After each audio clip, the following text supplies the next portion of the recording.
તો આગળ સમાચારમાં વાત કરીએ સમાચાર સામે આવી રહ્યા છે અમદાવાદમાં 7 ડે સ્કૂલની હત્યા મામલે સુરત ખાતે ડીઓ એક્શનમાં આવ્યા છે। તો વિદ્યાર્થીની હત્યા બાદ સુરત ડીઓ એક્શનમાં વિદ્યાર્થીઓની સલામતી સુરક્ષા અંગે ડીઓએ આદેશ આપ્યો છે। શાળામાં શિસ્ત સમિતિની રચના કરવા માટે આદેશ આપી દેવામાં આવ્યો। તો સુરત જિલ્લાની શાળાઓને પત્ર લખવામાં આવ્યો છે। સરકારી ગ્રાન્ટેડ ખાનગી પ્રાથમિક સહિત જે શાળાઓ છે તેને પત્ર લખવામાં આવ્યો છે, આદેશો આપવામાં આવ્યા છે। શાળાઓમાં બાળકોની સલામતીની વ્યવસ્થા સંદર્ભે ખાસ સલાહ સૂચન આપી દેવામાં આવી છે। વિદ્યાર્થીઓની સલામતી સુરક્ષા બાબતે જરૂરી પગલાં લેવા માટે આદેશ અપાયો।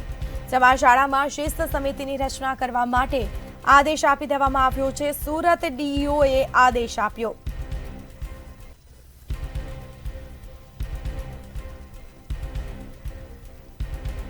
તો સરકારી તેમજ ગ્રાન્ટેડ કે પછી ખાનગી શાળા હોય કે પછી પ્રાથમિક શાળા હોય તે તમામ શાળાઓને પત્ર લખવામાં આવ્યો છે, આદેશો આપી દેવામાં આવ્યા છે।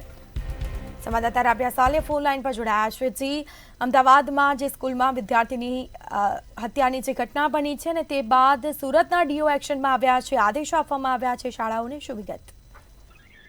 અમદાવાદમાં જે શાળામાં વિદ્યાર્થીની હત્યાની ઘટના બની છે એ બાદ સુરત ડીઈઓ એક્શન મોડમાં જોવા મળી રહ્યું છે।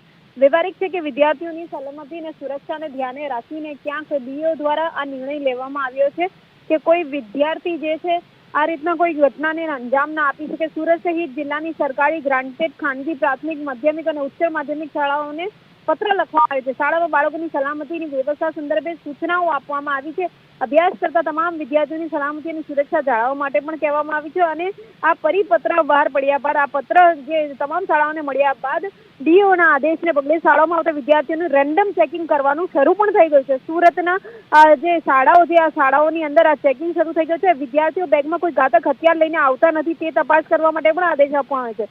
જુદી જુદી શાળા દ્વારા આ ચેકિંગ આજથી જ શરૂ કરાયું છે। તેમાં સુરતથી પાલનપુર જકાતનાકા ખાતે આવેલી જે શાળા છે તેમના દ્વારા પણ આ ચેકિંગ કરાયું છે।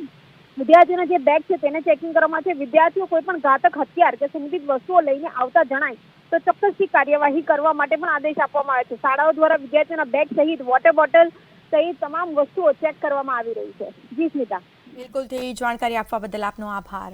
તો સરકારી ગ્રાન્ટેડ ખાનગી પ્રાથમિક સહિતની જે શાળાઓ છે તેઓને પત્ર અપાયો છે, આદેશો આપી દેવામાં આવ્યા છે। વિદ્યાર્થીઓની સલામતીની વ્યવસ્થા સંદર્ભે ખાસ શાળાઓમાં સૂચનો આપી દેવામાં આવ્યા।